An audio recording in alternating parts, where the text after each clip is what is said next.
Just because you eat healthy, it doesn't mean that you're going to lose weight. And you can eat out every day and see results. These are the two questions that we'll be addressing today. First, my name is Daniel, and this is the third episode of my audiocast where I answer questions from viewers related to fat loss, cooking tips, body transformations, weight management, and anything in between. One of the fastest ways you can truly master a skill is by learning from others' personal experience with how they succeeded and overcame struggles. If you find yourself in a mundane activity, I highly recommend you tune in because I answer questions from people who may share your experience. And if you have a question, my email is in the description below. Feel free to send me a question as I may answer it in the next episode with the bonus that will be helping many others. I'm eating healthy, but I am not losing weight. I'm going to get straight to the point with that question. It doesn't matter how many healthy foods you eat. If you consume more food than you burn, you're not going to lose weight. And vice versa. If you eat unhealthy foods, but consume less than you need, you are going to lose weight. I think this is where the big disconnect is for most people. And the question here is, how do we bridge that gap? One word: calories. It's 2024 and people are still afraid or in denial of the word calorie. If your goal is weight loss, more appropriately fat loss, and you are in a caloric surplus, you are going to gain weight regardless of where the calories come from. I'm going to say that again. You are going to gain weight regardless of where the calories come from if you are in a caloric surplus. Now, don't get me wrong. The quality of the calories does matter. And there's a reason why they are healthy foods and why unprocessed foods are better for you. And I'll get into more detail in just a moment. But we should begin by replacing the word healthy with the word optimal. So from now on, instead of using the word healthy, I want you to use the word optimal. That is, if your goal is weight loss or fat loss. Some foods are more optimal for weight loss, but not all healthy foods are optimal. So think about that again. Macadamia nuts, for example, are rich in vitamins, antioxidants, and they are great for your cardiovascular health. They are also very delicious. They are actually my favorite nut. I love to add those types of nuts in yogurts or parfaits or anything in that nature. But 1 cup of them is 1,000 calories. Extra virgin olive oil, arguably the healthiest and most complete oil, is 120 calories per tablespoon. Just one. Think about how many tablespoons of cooking oil you added to your last meal that you cooked without realizing it, it's just habit. You saw your mom do it, you see it on cooking shows, you just add the oil. You're not actually measuring it, just adding it because that's what the food needs. That's what you need to add flavor. If you're not careful, that's easily 400 to 500 calories. I've noticed from working with many clients that when this topic comes up of I'm not losing weight, but I am eating healthy, and I can hear the frustration when they tell me, but I am eating very healthy, but I'm still not losing weight. And what I've noticed is that they've never tracked their calories. They just assume, and hopefully if you're one of these people that thinks this way, you will have a different perspective after listening to this. You just assume that because it's healthy, and I'm saying that in air quotes right now, that they can eat as much of it as they want. before you know it, or I shouldn't say as much as they want, but they're not mindful of it, because I do think that there's also a little bit of that common sense where you do know, okay, even if this is a healthy food, of course, if I eat too much of it, I am going to gain weight. But I think the real issue is not being mindful of the caloric content of a healthy food. You may eat a yogurt parfait with a bunch of granola, some coconut flakes, honey, a banana, and assume that a meal like that is going to help you lose weight because it's healthy. And with all those ingredients that I just mentioned, I can assure you you'd be just as safe eating a cheeseburger. You shouldn't omit healthy foods. They have obvious benefits. I'd rather you consume 500 calories from 2 whole avocados than a Snickers or Kit Kat bar. I would much rather you consume 1,000 calories from steak, asparagus, and some extra virgin olive oil than 1,000 calories from chips. But if your goal is weight loss, you need to be cognizant and you need to understand caloric content to a degree.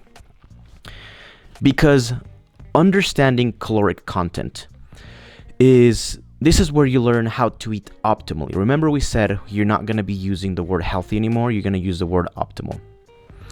For example, shrimp, chicken, vegetables, berries. Now notice I didn't say all fruits. Just berries, for now, are very optimal for weight loss and body transformation.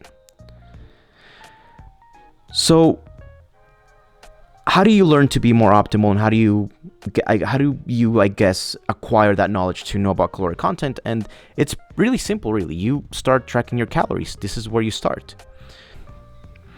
And unfortunately, this is probably the part where I'm going to lose a lot of you. You do have to put in a little bit of work. And I think it just, because of our society nowadays, people just want to, they want the shortcut, they want the fastest, quickest answer. And we live in an era where a lot of that is easily attainable, but right now, as of right now, with nutrition and body transformations, you do need to have knowledge, because the work is going to come from your results, I should say, are going to come from knowledge.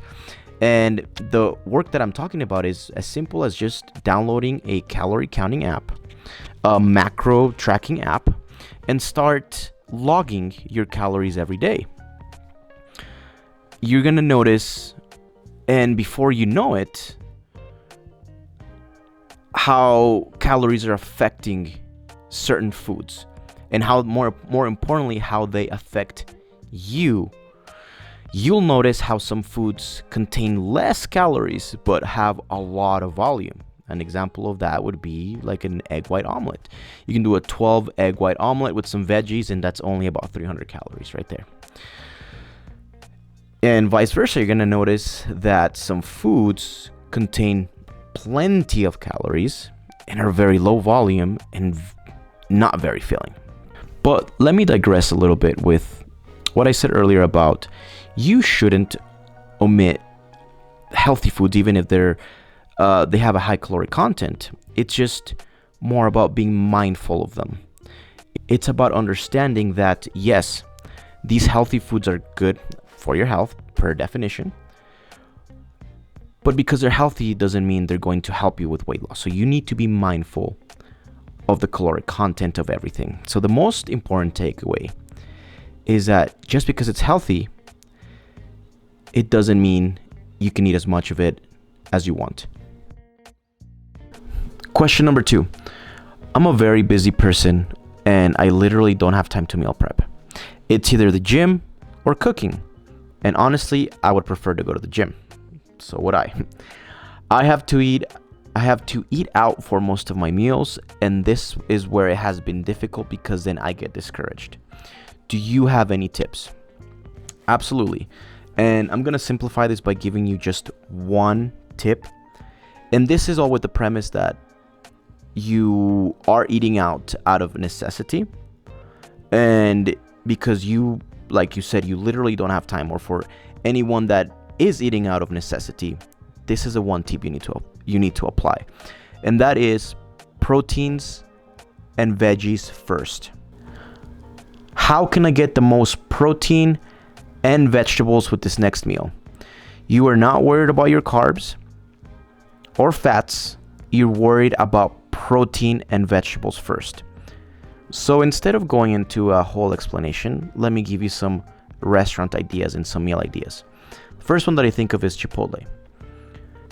Next time you go to Chipotle, either cut out the beans and rice or do just half, but ask for extra chicken, extra steak, extra pico de gallo, extra vegetables. If you go to a Mexican restaurant and you get chicken fajitas, same thing. Pick either the rice or the beans because those are carbs, or do half and half, or don't get it at all, and ask for extra steak, extra chicken, extra vegetables. If you go to a seafood restaurant, ask for extra salmon, extra shrimp, with the vegetables, of course, and get rid of the potatoes. For those of you that have Genghis Grill, this is a Mongolian restaurant. That's another great restaurant to go to. You get extra meats, extra vegetables, and instead of getting a carb because they offer you like rice or pasta or anything on the side, you just ask for extra eggs because they mix it. It's like a stir fry. If you go to a Subway, then you get a 6-inch, but you ask for extra meat, extra vegetables. Now, this theme is kind of an add-on from the previous question because you're being optimal here about eating out. And the best way to be optimal when eating out is if you think proteins and vegetables first. And similarly, it does take a little bit of that nutritional knowledge where you are aware, for example, that rice is a carb. You are aware of that steak is a protein. And so you also understand that, for example, going back to Chipotle as an example, that if you ask for extra queso or sour cream, then now you're sabotaging the meal. Or like at Subway, if you ask for extra cheese on your sandwich and you have that with chips, you're sabotaging yourself. Just because you're eating a healthy meal or something with health, like with a healthy food in it, it's more about understanding what foods are optimal. And I would also recommend that whenever you go to a place like this, again, I love using Chipotle as an example, or a seafood restaurant, you always want to pick double protein, double vegetables, because you can also make 2 or 3 meals out of that. When I hear that I have to eat out for most of my meals, I don't think finance is a problem. So we'll talk about that in a moment here as we close the audiocast. But if finances isn't a problem and you're telling me that you are eating out every meal because you just don't have the time, then always ask for extra of that meal so that you can take it for leftovers for the next day or later that day. Additionally, you want to make sure that you're staying hydrated throughout the day. And hydration doesn't have to come necessarily from just water, but other 0-calorie alternatives like coffee, sugar-free drinks like Powerades or Gatorades, even a Diet Coke here and there, but primarily water. Because what that does too is it keeps you satiated throughout the day. Now, you may also think that eating out might be the problem. And even if you apply the things the tip that I mentioned in regards to protein and vegetables first, you could still be the person that is snacking on or consuming an extra 300 to 400 calories through snacks and not being mindful or aware of those. Like, yeah, you can go to Chipotle and have exactly what I told you, have it for dinner, which should be an optimal meal for weight loss, given that obviously you reduce or take the carbs away. But if you're snacking on chips or cookies throughout the day, then it's not going to do much for you. So staying hydrated is going to help you stay satiated. I kind of hinted at this too, but understanding carbs and fats and proteins, understanding the macronutrients is very important, because again, another excuse that I hear a lot is when I give this tip out to someone or they try to implement it. Again, not to pick on Chipotle, and this is all said with the utmost admiration for Chipotle, because I love Chipotle. But you may go to Chipotle and have that meal, but then you're adding extra queso, extra avocado, extra sour cream. I hinted at this earlier. But then the excuse is, well, I didn't know if queso was a protein. I don't know if queso was, or even a vegetable. So I think, again, if you are someone who is eating out a lot, taking an extra minute or two while you're waiting for your order to look at the nutrition facts of the food, of the ingredients, is gonna do so many things for your nutrition knowledge. So just to quickly review, the main tip here is always think protein and vegetables first. That should be your MO going into a restaurant or whenever you're going to place an order. How can I get the most amount of protein and vegetables and reduce everything else? And in regard to this question, I want to say one last quick thing. I guarantee you, if we looked at your week, we could easily find 1 hour per week to meal prep, even 30 minutes. I promise you, you can find at least 30 minutes, ideally an hour, to meal prep or to have foods ready that are optimal for the next day. When you truly desire something, it's not about having time. It's about making the time. Hopefully, my friend, it's not just you that I am calling out, but many other listeners who say the same thing, that they don't have time to meal prep. Now, keep in mind that I am not asking you to meal prep for 2 hours every day and put all your little foods, your chicken, rice, and broccoli in 10 different casseroles and eat it every 45 minutes. I'm just asking for 30 minutes to 1 hour per week. If you use those 30 minutes wisely and productively, you can get casseroles done. You can have food that's pre-cooked and pre-ready that'll be there at your disposal and will prevent you from going to the drive-thru or even when you have cravings. You can easily make 4 or 5 meals within 30 minutes. For example, you can get a rotisserie chicken, something that's already pre-cooked, get a bag of vegetables, get a little bit of low sodium soy sauce, shred that chicken, throw it into a big casserole, throw some vegetables in there, scramble 2 or 3 eggs. You got a little bit of like a Asian style Chinese meal that could be 4 to 5 meals. I mean, there's already a lot of proteins that are pre-cooked, that are healthier, that are optimal, that are more optimal and are ready, and you can just semi-prepare. It doesn't mean you have to have all of your meals ready for the week, but by having an extra 2 or 3 from the previous 1 or 2 days that you prepared is going to make a huge difference. These are antecedent prevention protocols so that you don't go and spend even money or even more money or get tempted at the drive-thru. Another thing that I would say is when you do cook at home, just like the example of the rotisserie chicken, let's say that you're making turkey burgers, make sure that you do 2 or 3 at a time so that you can meal prep those and have them ready. I think people also have the misconception of what meal prepping is. And it's not just, like I mentioned earlier, in a comical way, it's not just spending 2 hours and putting everything in Tupperware containers and eating the same thing. I think meal prepping comes down to a key word that I used earlier, which is strategy. So you need to be strategic when you cook, and Even if you're making yourself a breakfasty thing, let's say scrambled eggs or an omelet, just ask yourself, would it cost me extra time to just double the ingredients and then put it in a container for tomorrow? The answer is probably not.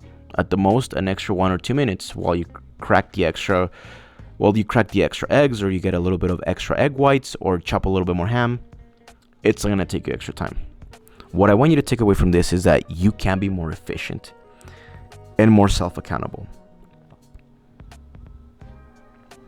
Like I said, I guarantee you that if we look at your week, we can easily take 30 minutes away from social media, sleeping a little bit less just one day, or doing something that's absolutely, not productive. That's all I have for you guys today. Thank you for listening. Like I said from the beginning, if you have a question regarding an issue or a struggle that you're having a hard time with, please shoot me an email. My email is in the description below. I'd love to help you out, and if I think it's a topic that should be addressed in the audiocast, I'd be more than happy to address it there so we can help many others. And I'll see you guys in the next one.